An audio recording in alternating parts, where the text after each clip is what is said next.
21 नवंबर 2025 एक आम भारतीय नागरिक प्रेमा थोंगडोक लंदन से जापान जा रही थी और एक छोटा सा ट्रांजिट था शंघाई एयरपोर्ट पर। लेकिन ये मामूली सा ट्रांजिट एक ऐसा डिप्लोमेटिक ड्रामा बन गया कि भारत और चीन के रिश्ते फिर एक बार सुर्खियों में आ गए। बताते हैं आपको क्या हुआ था उस दिन कि अरुणाचल प्रदेश लिखा होने पर उनका पासपोर्ट ही इनवैलिड डिक्लेयर कर दिया गया। कैसे 18 घंटे तक न खाना मिला, न घूमना, न पानी और न खुद की मर्जी से टिकट पर आने जाने की छूट, जिसके बाद भारत ने चीन को स्ट्रॉन्ग डिमार्के यानी कड़ा विरोध भेजा। बताते हैं आपको पूरा मामला विस्तार से। नमस्कार, मेरा नाम है हर्षवर्धन सिंह और आप देख रहे हैं दी एज। तो सबसे पहले जानिए प्रेमा थोंगडोक कौन है। अरुणाचल के वेस्ट कामेंग जिले के रूपा टाउन से 30s में लंदन में 14 साल से रह रही हैं। प्रोफेशन है फाइनेंशियल एडवाइजर। इनकी फैमिली अभी भी अरुणाचल में रहती है। वो एक प्राउड इंडियन है जिन्होंने ब्रिटिश पासपोर्ट लेने की बजाय इंडियन पासपोर्ट ही रखा है। 21 नवंबर को वो लंदन से जापान टोक्यो जा रही थी, जिसमें उन्हें शंघाई पे पुंडिंग एयरपोर्ट पर ट्रांजिट करना था। कुल 3 घंटे का स्टॉप। इससे पहले 2024 में भी वो इसी रूट से बिना किसी दिक्कत के ट्रांजिट कर चुकी थी। एयरपोर्ट पर क्या हुआ, प्रेमा बताती हैं, मैं लाइन में खड़ी थी, सिक्योरिटी गेट के पास थी कि अचानक एक महिला अफसर आई और मुझे भीड़ से बाहर बुला लिया। उन्होंने मेरा पासपोर्ट देखा और जैसे ही अरुणाचल प्रदेश देखा, उन सब की बॉडी लैंग्वेज बदल गई। अफसरों ने बार बार कहा, यह पासपोर्ट इनवैलिड है।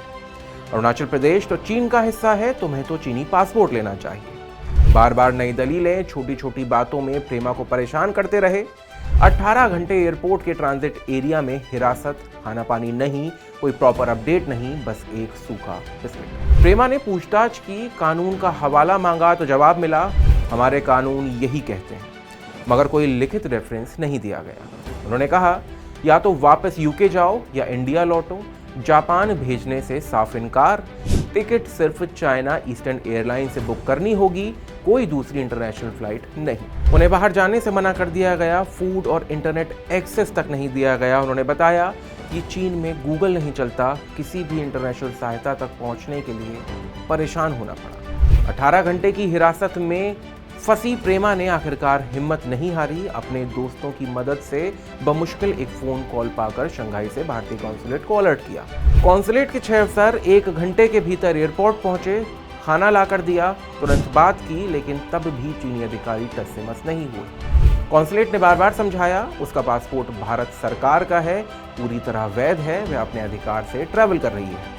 मगर चीनी इमिग्रेशन ने एक न सुनी। अरुणाचल प्रदेश हमारा है, इंडियन पासपोर्ट वैध नहीं है और अंततः मजबूरी में प्रेमा ने नई टिकट लेकर बाई एयर इंडिया वापस रवाना होना स्वीकारा। वो फिलहाल थाईलैंड में रुक गई हैं, वहीं से रिमोट वर्क कर रही हैं, छुट्टियां, बुकिंग्स और पूरी यात्रा का सारा नुकसान झेल कर। बात करें भारतीय प्रतिक्रिया की, तो जैसे ही ये मामला मीडिया में आया, भारतीय विदेश मंत्रालय ने चीनी दूतावास और गवर्नमेंट को कड़ा विरोध पत्र स्ट्रॉन्ग डिमार्के भेजा। भारतीय नागरिक को सिर्फ इसलिए ट्रांजिट से रोका गया कि उसके पास इंडियन पासपोर्ट था जिसमें अरुणाचल प्रदेश में जन्म लिखा था। ये तर्कहीन, भेदभावपूर्ण और अंतर्राष्ट्रीय नागरिक विमानन नियमों के खिलाफ है। भारतीय कॉन्सुलेट ने तुरंत लोकल लेवल पर भी सहायता दी। एमईए के सूत्र बताते हैं कि Chicago convention, Montreal convention, international civil aviation के नियमों का उल्लंघन है। उन्होंने साफ कहा, अरुणाचल प्रदेश भारत का अभिन्न हिस्सा है, उसके नागरिक सर्वथा वैध भारतीय पासपोर्ट के हकदार हैं।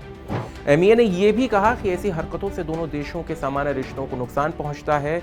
मीडिया ब्रीफिंग में भी भारत ने साफ कड़ा रुख अपनाया कि चीन द्विपक्षीय मसलों को आम नागरिकों के साथ सिरफिरा रही है, जबकि इन्हें इमिग्रेशन गाइडलाइंस, अंतर्राष्ट्रीय कानून और ह्यूमन राइट्स की पूरी जानकारी होनी चाहिए। अब ये कोई पहली बार नहीं है जब चीन ने अरुणाचल प्रदेश के नागरिक को पासपोर्ट, वीजा या ट्रैवल दस्तावेज को लेकर विवाद खड़ा किया हो।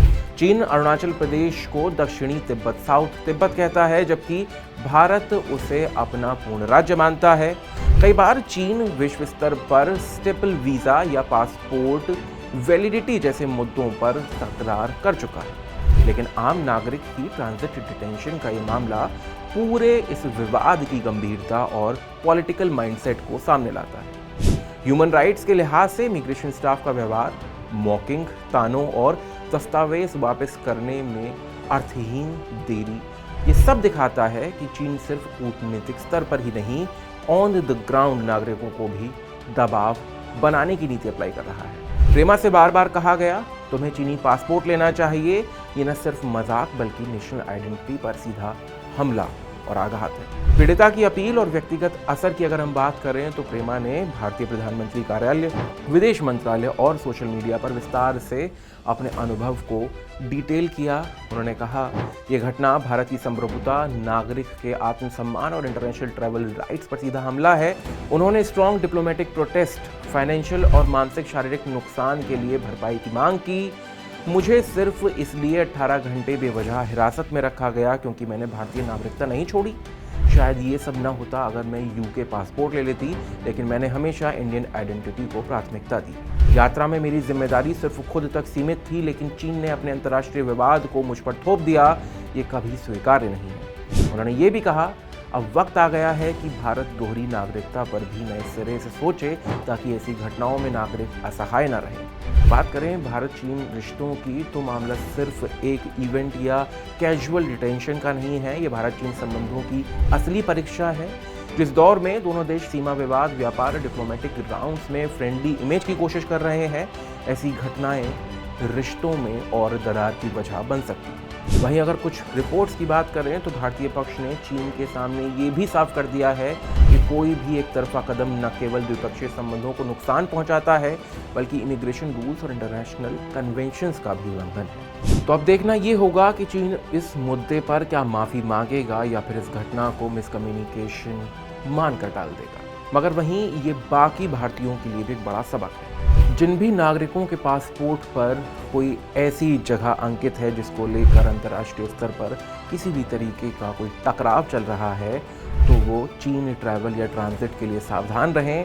ट्रैवल से पहले अपने देश के दूतावास, एयरलाइंस और इमिग्रेशन गाइडलाइंस ज़रूर चेक करें।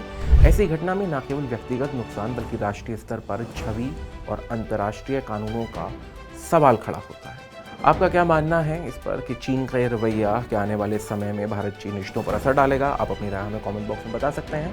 बाकी वीडियो कैसा लगा आप ये भी हमें बता सकते हैं। अगर अच्छा लगा हो तो इसे लाइक करें, अपनों के साथ शेयर करें और ऐसे ही वीडियोज़ को लगातार देखते रहने के लिए DH को फॉलो और सब्सक्राइब करना ना भूलें।